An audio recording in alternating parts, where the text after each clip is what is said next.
आतंक पर यूपीए का रवैया कमजोर रहा है। सही कहा है मनीष तिवारी ने। मोदी सरकार में आतंक को लेकर जीरो टॉलरेंस पॉलिसी है, लेकिन 26/11 को कैसे हैंडल किया गया ये सबने देखा है। प्रहलाद जोशी की तरफ से ये कहा गया कांग्रेस पर हमला किया गया। मनीष तिवारी ने सही कहा है, आतंक पर यूपीए का रवैया कमजोर रहा, मोदी सरकार में आतंक पर जीरो टॉलरेंस पॉलिसी है।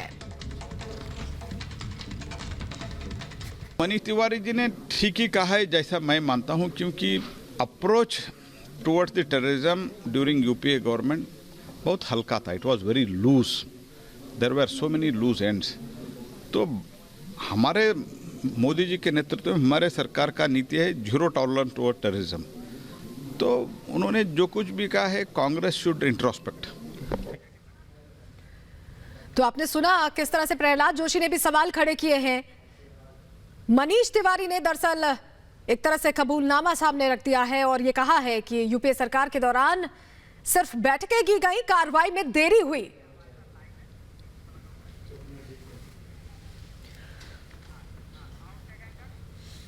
और अब हमारे साथ जुड़ गई है बेबी चौधरी, जिनके पति अभी भी उस दर्द से गुजर रहे हैं जो उन्हें करीब 13 साल पहले 26/11 के दौरान मिला था। बेबी चौधरी जी, जो स्थिति बनी थी, जो मंजर देखा था, वो भयावह था, दर्दनाक था, और आप तो अभी भी उससे दो चार हो रही हैं। और जब सरकार, पुरानी सरकार के बारे में कोई उन्हीं का नेता ये कहता है कि उस दौरान कार्रवाई नहीं की गई, तो कहीं टीस तो उठती ही होगी। सही बात है, क्योंकि उस वक्त कार्रवाई की भी नहीं गई, ना ही कांग्रेस ने कुछ किया था। उन्होंने खाली भाषणबाजी की और उस वक्त तो वो दिख भी नहीं रहे थे कांग्रेस की तरफ से। ना सोनिया गांधी आई थी, ना राहुल गांधी, ना प्रियंका गांधी। आज 26/11 को 13 साल हो चुका है। प्रियंका गांधी हर वक्त कहती रहती, राहुल गांधी हर वक्त कहते रहते कि हमको इनको न्याय दिलाना है, हमको उनको न्याय दिलाना है, हम ये गाँव गए थे इनसे मिलने, वो गाँव गए थे उनसे मिलने। वो मुंबई में हमसे मिलने क्यों नहीं आते? आज उनके वजह से मेरे पति की ये हालत है। वो क्यों नहीं पूछने आते हैं कि बेबी जी आपके पति कैसे हैं, या क्यों नहीं श्याम सुंदर जी आप क्या कर रहे हैं, आप कैसे जी रहे हैं।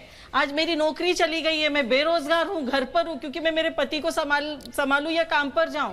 क्यों नहीं कांग्रेस कुछ किए तब ना, आज उन्होंने किया। मनीष तिवारी जी आपका धन्यवाद, कम से कम कोई तो थे कि जो हमारी आवाज उठा सकी, हमारी तरफ से बोल रहे हैं, क्योंकि हम तो कितना ही चिल्लाए, कितना ही सर पीटे, कोई हमारा सुनने नहीं आता है।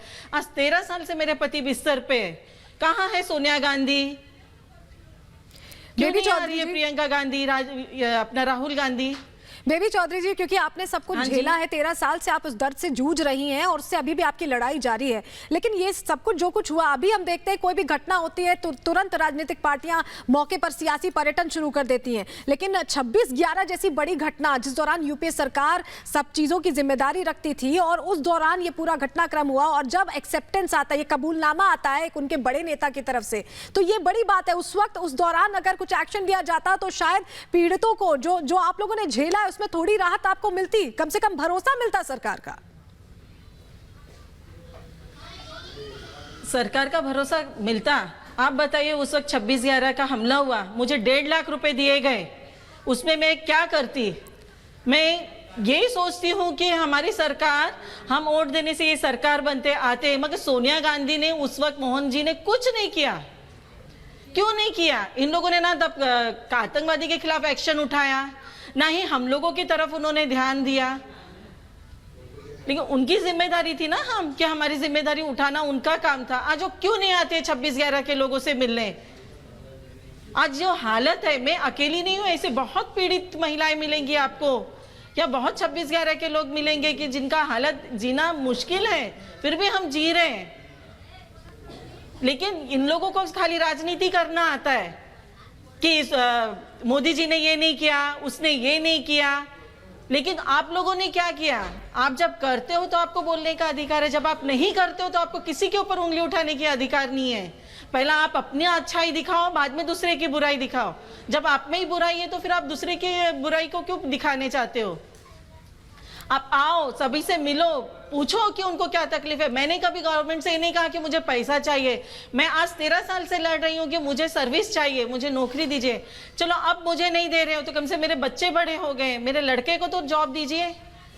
आप बताइए, इनके साथ मैंने अपना 13 साल निकाला है, बिना पैसे, बिना किसी चीज के मैंने कैसे किया होगा? अब मेरी 2 साल से नौकरी चली गई है, आप क्या मैं प्रियंका गांधी के घर जाकर बैठूं या राहुल गांधी के पास जाऊं, कि सोनिया गांधी के घर जाऊं कि मेरे पति को संभालिए, ये आपका दिया हुआ है? उनको तो दिखाई नहीं देता है कि लोग कैसे जी रहे हैं, लोग क्या कर रहे हैं। खाली उनको भाषणबाजी करने आता है, कांग्रेस ये करेंगे, कांग्रेस वो करेंगे। अरे कांग्रेस को वोट देगा कौन? मैं तो नहीं देती हूँ, ना ही मैं चाहती हूँ कि वो सत्ता में आए, क्योंकि जो मेरे साथ हो गया वो किसी के साथ ना हो। मैं यही चाहती हूँ कि हमने बहुत झेल लिया। 13 साल से मेरे पति यह हालत में है। कोई इंसान 2 महीना रखकर दिखा दीजिए, या 13 दिन। ये 13 साल से ये इतने मजबूर है कि इनको खिलाना पिलाना सब कुछ करना पड़ता है। क्यों नहीं आके सोनिया गांधी संभाल रही है मेरे पति को? क्यों नहीं प्रियंका गांधी आकर देखभाल कर रही है? राहुल गांधी तो लोगों के घर घर जाके, यानी आप ये कहना चाह रही हैं देवी जी कि उस समय त्वरित कार्रवाई तो दूर की बात है, मदद के हाथ भी सही तरीके से पीड़ितों तक नहीं बढ़ाए गए, उन्हें उसी हाल में छोड़ दिया गया जिस हाल में वो थे। मैडम, उन्होंने कार्रवाई तो बहुत दूर की बात है। अगर आप इन लोगों से पूछ ले 26/11 के बारे में तो इनको सुनाई नहीं देता है, दिखाई नहीं देता है, जुबान नहीं रहती है। लेकिन ये हमारी मदद क्या करेंगे? क्योंकि इन्हीं का पेट नहीं भरता तो ये हमारा पेट भरने कहां से आएंगे? इन्होंने अगर उस वक्त सोचा होता कि कितने जन शहीद हो गए, कितने जन के घर के लोग मारे गए, कितने जन घायल हो गए, वो कैसे जीते रहेंगे?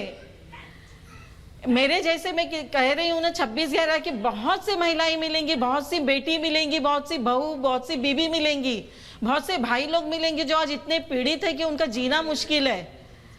अब आप सोचिए कि ऐसे इंसान को मैं छोड़ के ड्यूटी जाऊं कि मैं घर संभालूं, कि इनको संभालूं, कि 2 बच्चे की पढ़ाई लिखाई देखूं, मैं क्या करूं? मेरी हालत इतना खराब है कि अभी मैं मेरे घर में अकेले कमाने वाली थी। अभी मेरे पति को मैं ऐसे छोड़कर अगर ड्यूटी पे जा रही हूँ तो इनको कौन देखेंगे? इनको डायपर पहनाना पड़ता है, खिलाना पिलाना सब करना पड़ता है, कौन करेगा? इतनी तो अमीर नहीं हूँ कि किसी को मैं रख सकती हूँ। तो मैं तो यही चाहती हूँ ना, ये सोनिया गांधी परिवार जो है वो आके इनका देखभाल करे, क्योंकि ये उन्होंने मुझे दिया है। उनकी वजह से हमारे देश में आतंकवादी घुसे, इतना सब कुछ किया। वो तो अपने घर में आराम से सो रहे थे ना, तब वो क्यों नहीं बाहर निकले किसी का देखभाल करने के लिए? क्यों नहीं सोनिया गांधी उस वक्त मुझसे आके मिली, मुझे सहारा दिया कि हम हैं आपके साथ? उस वक्त मैंने कहा कि मुझे जॉब चाहिए तो किसी ने आवाज ही नहीं उठाया। अरे आप लोग पैसा देते हो, पैसा हमें नहीं चाहिए आपका भीख, हमें हमारी नौकरी चाहिए थी। मैं नौकरी करना चाहती थी, अपना परिवार पालना चाहती थी। आज मैं क्या करूं, मुझे ये बताइए। इनको लेके जीऊं कि इनको लेके मरूं? मेरे भी 2 बच्चे हैं, पति है, सबको संभालना होता है। लेकिन इन लोगों ने कभी ये नहीं किया। ये चाहते हैं कि दूसरे के ऊपर उंगली उठाए और अपना नाम अच्छा करे। प्रियंका गांधी यहाँ से यूपी पहुंच जाती है, बिहार पहुंच जाती है, सबको मिलने जाते हैं। जहां पे कांग्रेस के खिलाफ कुछ बोलना हो तो वहां उनका मुंह बंद हो जाता है। क्यों नहीं वो आती है सामने किसी से मिलने? क्यों उनमें हिम्मत नहीं है? बेबी चौधरी जी, मैं समझती हूँ कि वो दौर बहुत मुश्किल रहा होगा और आप उसे याद जरूर नहीं करना चाहती होंगी, लेकिन दर्शकों को मैं चाहूंगी आप बताएं कि किस तरह से आपने उस समय मदद के लिए गुहार भी लगाई, नौकरी के लिए आपने कोशिश की, लेकिन कहीं से मदद मिली नहीं आपको। मैडम, मुझे कहीं से नहीं मिले। मुझे सरकार की तरफ से खाली 1.5 लाख रुपए दिया गया था। आप सोचिए मैं उसमें इनका क्या करती और कैसे अपने घर चलाती।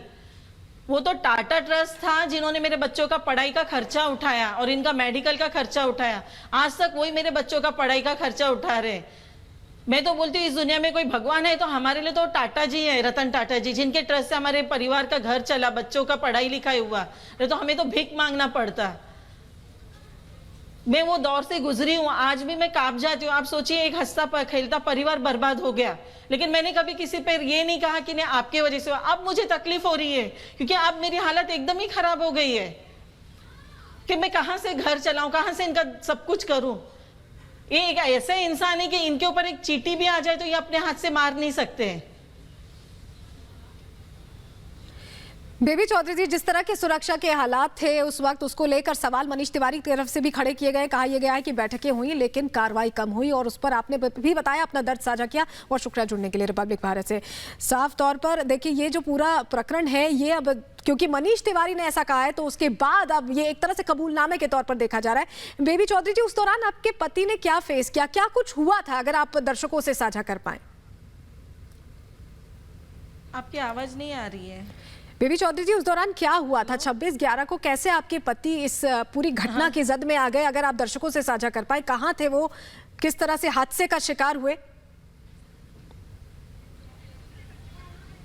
मेरे पति पार्ले बिस्किट फैक्ट्री में थे और वो उस वक्त नाइट ड्यूटी जा रहे थे और वो जैसे वो हाईवे पे पहुंचे तो सिग्नल तोड़कर वो टैक्सी सीधा सामने आई इनके और इनके सामने वो टैक्सी ब्लास्ट हुआ। ये रास्ता क्रॉस कर चुके थे तो पीछे साइड से टैक्सी ब्लास्ट हुआ, जिस वजह से पूरा बारूद इनके सर पर और पीठ पर लगी और वो टैक्सी का पतरा टूटकर इनके राइट शोल्डर पे लगा और इन्होंने जब ऐसे पलट के देखा तो वापस हुई टैक्सी पे से धमाका जो इनके पूरे फेस पे उड़ा। मैंने इनको कॉल किया कि आप कहाँ पर हो, क्योंकि ये उसी वक्त ड्यूटी के लिए निकले थे। तो इन्होंने फ़ोन कट किया, मैंने वापस फ़ोन किया तो इन्होंने कहा कि मैं काम पर जा रहा था लेकिन अपना हाईवे पे टैक्सी ब्लास्ट हुआ तो मैं कूपर हॉस्पिटल जा रहा हूँ। इनके दोस्त ने इनको लेके गए थे, वो इन्होंने मेरे से लास्ट बात किए थे, उसके बाद इन्होंने कभी बात नहीं की, कुछ भी नहीं की। कूपर हॉस्पिटल में इनका 1.5-2 महीना ट्रीटमेंट चला। उसके बाद धीरे धीरे इनको कैसे बोलना चलना सब इनका एकदम कम होते चले गया। आज जो आदमी अपने परिवार का सहारा था आज उसको सहारे की जरूरत पड़ रही है। अब मैं यही सोचती हूँ कि आगे मैं क्या करूं, और ये 26/11 ना होता तो शायद हमारी जिंदगी अच्छी होती, और ये 26/11 होने के बाद हमारी जिंदगी तो एकदम से बर्बाद हो चुकी है। अब मैं कैसे करना है, क्या करना है, मेरे समझ में बिल्कुल नहीं आ रहा है। 2020 से मैं घर पर बैठी हूँ, मैं क्या करूं, किधर जाऊं? यहाँ पे हमारे जो MLA हैं उनसे मिलती हूँ, वो बोलते हैं अभी हमारे पास फंड में पैसा नहीं है। नगर सेविका से मिलती हूँ, वो बोलते हैं हमारे पास अभी कुछ नहीं है। तो कैसे करना है मुझे? बहुत शुक्रिया बेबी चौधरी जी, आपने अपनी बात यहाँ पर रखी और साफ तौर पर देखिए ये पीड़ित हैं, इन्होंने वो दर्द झेला है, वो त्रासदी झेली और अब चाहेंगे कि ऐसा दोबारा ना हो। राष्ट्रीय सुरक्षा से किसी तरह का समझौता मंजूर नहीं किया जा सकता है। और मनीष तिवारी ने जिस तरह से अपनी ही सरकार पर, उस तत्कालीन सरकार पर सवाल खड़े किए, एक तरह से कबूलनामा पेश किया है कि उस वक्त शायद ज्यादा मजबूती से अगर फैसला लिया जाता तो ज्यादा बेहतर होता। रुक रहे हैं बहुत थोड़ी देर के लिए, चल लौट।